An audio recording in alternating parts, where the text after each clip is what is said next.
आजकल लोकतंत्र की बात बहुत ज्यादा होती है, तो एक सवाल उठता है कि क्या आप वोट डालते हैं और उस अधिकार से महज आप एक लोकतांत्रिक देश हैं?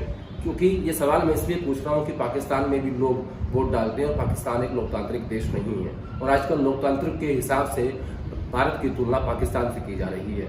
तो अगर कोई व्यक्ति अपना सवाल पूछता है सरकार से, सत्ता से, या किसी भी व्यक्ति से जो पावर में है, तो क्या वो देशद्रोही की श्रेणी में आता है, या उसके ऊपर आप यूएपी एक्ट लगा देंगे, या उसे जेल भेज देंगे? ऐसी ही कुछ बहुत सारी घटनाएं हुई हैं इन दिनों में। दिशा रवि का केस आपको याद होगा कि उन्होंने एक टूल किट शेयर की थी, जिसके बाद एक 22 साल की लड़की को गिरफ्तार करके आपने जेल में डाल दिया। इसी तरीके से बहुत सारी ऐसी घटनाएं हैं, लेकिन सवाल ये है कि असली लोकतंत्र की परिभाषा आखिरकार है क्या?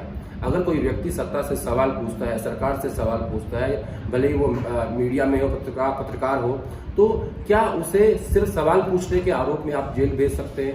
दरअसल आजकल लोकतंत्र की तुलना के हिसाब से भारत और पाकिस्तान एक ही श्रेणी में आ गए हैं, और हम हमेशा ये कहते हैं कि हमें पाकिस्तान नहीं बनना है, हम हिंदुस्तान है, हम देश के सबसे बड़े लोकतंत्र हैं।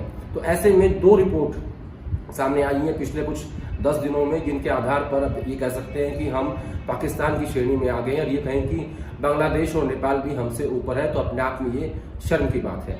दरअसल कल राहुल गांधी ने एक ट्वीट किया, उसमें कहा कि अब हम लोकतांत्रिक देश नहीं बचे हैं। इस आधार पे का फ्रीडम हाउस के बाद वी डेमोक्रेसी नाम की एक संस्था की तरफ से एक रिपोर्ट जारी हुई है।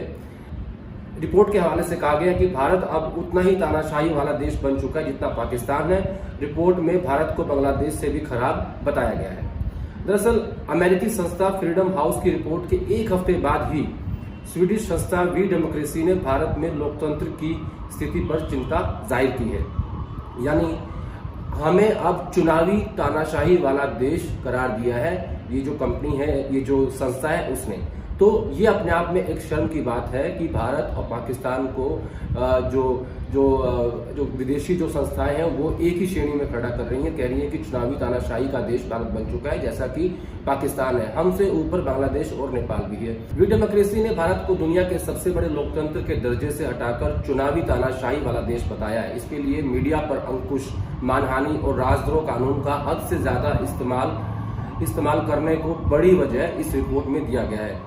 वी डेमोक्रेसी की सालाना रिपोर्ट में भारत को 2013 में 0.57 शून्य से 1 बीच नीचे स्कोर हासिल किया था, जबकि 2020 में यह स्कोर महज 0.34 है। रिपोर्ट में कहा गया है कि सेंसरशिप के मामले में भारत पाकिस्तान इतना ही निरंकुश है, वह अपने पड़ोसी देशों बांग्लादेश और नेपाल से भी बुरा है।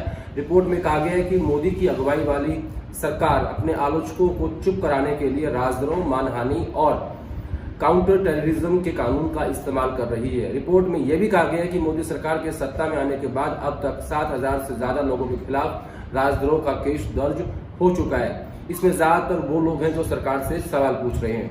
यानी एक बात साफ है कि जिस तरीके से ये रिपोर्ट सामने आई है उसमें भारत को लोकतांत्रिक देश से हटाकर चुनावी तानाशाही वाला देश बताया गया है, और हमें पाकिस्तान के बराबर खड़ा कर दिया है।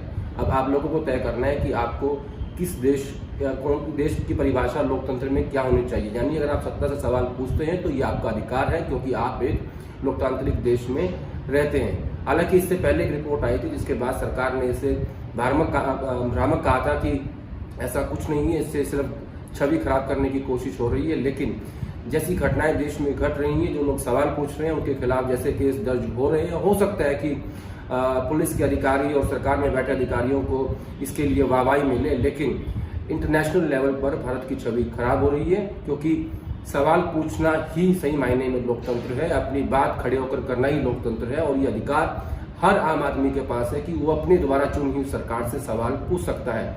तो इस रिपोर्ट ने कहीं ना कहीं भारत की छवि को धूमिल करने की कोशिश की है। महज वोट डालना ही लोकतंत्र नहीं होता, सरकार से सवाल पूछना, अपने अधिकारों के लिए लड़ना, ये सब लोकतंत्र की श्रेणी में आता है, क्योंकि ये अधिकार हमें संविधान देता है। तो ऐसे में अब आप तय कर लीजिए कि आपको लोकतांत्रिक देश में रहते हुए सत्ता से सवाल पूछना है या नहीं पूछना है।